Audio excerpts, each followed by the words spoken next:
masusukat. Oo na. Diba, dictation yan. So, hitaan mo lang si Tito Miguel. Dictation si Kuya kanina. Pakibasa po yung Efeso 3. Hindi masusukat.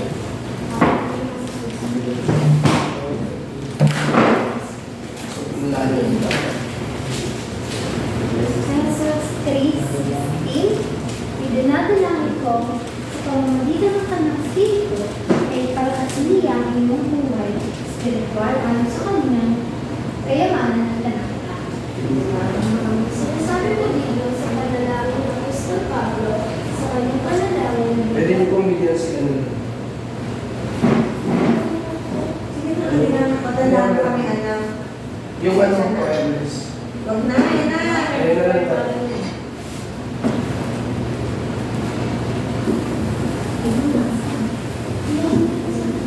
Salita po.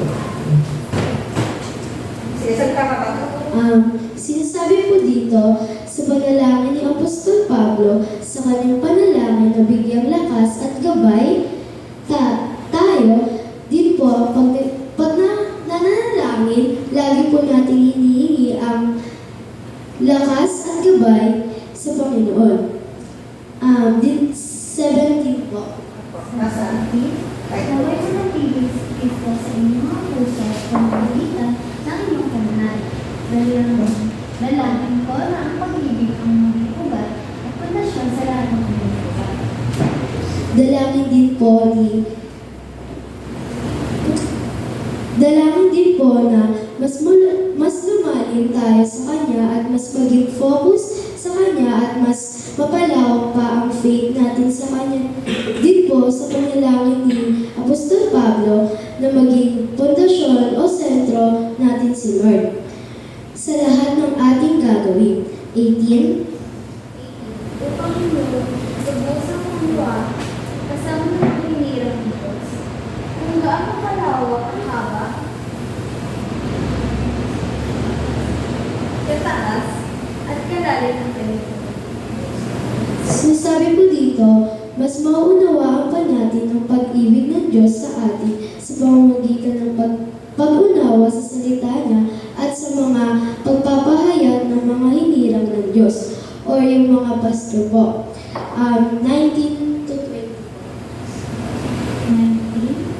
At naway mamumali niyo ang inyong Diyos, na hindi kayo, kung na hindi kaya abutin ng pag-iisip at sa gayoy, mapuskas kayo ng buong nakikita ng Diyos.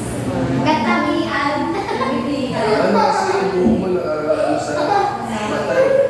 Kasama rin po sa panalangin ni Apostol Pablo na walang imposible sa lahat ng pinag-pray natin or lahat po ay may imposible at walang higit sa pag-ibig ng Panginoon. Yun lang po. Okay, masa pa po pala yung 21. Sa kanya na makagawa, mamigit pa kaysa maaari natin hinuwi.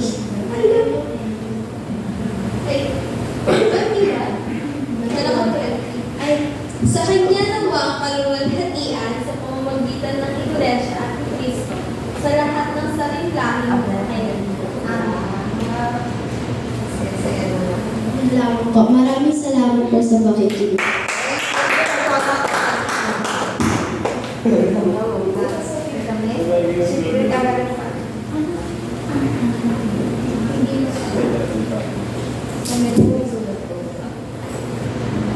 Mana nga na English? Hindi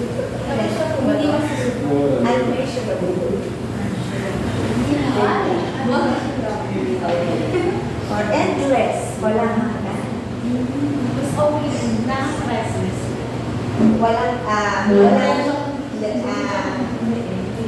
Walang hindi matutumbasan. Priceless. Hindi matutumbas. Kaya pala, Sorry. Hindi matutumbas. yeah. Experience. Yun lang. Hindi po. Nababasa ko lang siya, kaya nasabi ko, ang priceless ko lang talaga. At Hindi ko ma-determine yung pinakatagalog niya. yung walang halaga, cheap. Mura. Pero priceless Walang katumbas na halaga. Ah, Priceless. Wala Ang kang nasulat ka ba? Puro ating na nasulat ka. May kasi may alin na. So, ang sabi is, wala din nasusukat ang alin. Very good. So, kanino tayo maglalab? Hindi tayo maglalab kay Lawrence, no? Kay Lord mo maglalab. Eh, kuya lang. Sample lang yun na ha. Hindi mo. Ganda na. Kung wala naman, sige. Parang ano natin. Tanong natin. About po yan sa amin, yung spirit. Yung nabasa ko rin kasi kung saan yung tuturo ko na karamihan ko. Pero hindi ko siya puli nabasa. About yan sa amin, kung paano ikilos sa buhay natin ang Holy Spirit na kung paano na ipatatagin sa lahat ng mga pagsubok, sa lahat na ano natin sa buhay. Suliran sa lamin. Hindi ko pa rin natapos. Ano ito eh, may supporting verse pa rin. No questions asked? Sige, close mo na Ate Athena. Then magpapakisa kayo ng last words. Let's pray. Yes, Lord, Father, maraming maraming salamat. Ang ito, Lord, ang Lord, maraming salamat, Lord, sa worship ng Lord, ang Lord, hindi ko lang tayo, hindi ko lang sa ang Lord, hindi ko lang kasi po ito, ang Lord, kinalalaan ko, ang isang Lord, ang Lord, knowledge ko sa pagkakapisa wala pa akong isang kailangan sa Jesus. Sige, ang gulo ka na ba? May add lang din ako. Yes. Ito kasi, yung Holy Spirit, na nakaulit na. Dati hindi pa tayo ng palataya. Mostly naman sa atin, hindi naman marunong ko yun. Yun doon pumapasok yung Holy Spirit. Siya yung nagtuturo sa bawat pagkakas. Siya yung, yun yung ibinigay ni Lord para sa atin yung Holy Spirit, para matuto tayo ng manalangin. Naalala ko si parang yung pinag-uwi ko. Sabi niya sa akin, pre, totoo ang laki ng tulong ng church. Kasi totoo naman eh. Talaga kami, nagsimula kami, wala namang pinagag sa bayan. Hanggang ngayon naman wala pa rin. Pero yung pananalangin, direkta sa Diyos, hindi natin alam yung una. Pero ngayon, kung may problema tayo, may Holy Spirit, masasabi natin. Natuto tayo wala. Kaya, sa atin lahat, magpakatatag tayo. Alam natin, maraming mga problema, pagsubok sa buhay. Sabi nga rin ni Jesus Christ, na sino ba yung, ano raw ba yung mas mahalaga? Yung kasuotan mo o yung katawan mo na para mapunta sa langit. Sabi rin doon, sino ba makakapagpahaba ng buhay mo sa oras ng kabalisaan? Ang tinutukoy ni Lord, kahit kung wala tayo dito, magtyaga tayo, pero yung makakamit natin, hindi panglupa, kundi makalangit. Na kahit anong man yung pinaghirapan natin, dito, maging mayaman man tayo, maging mahirap man, pero isa lang yung pupunta.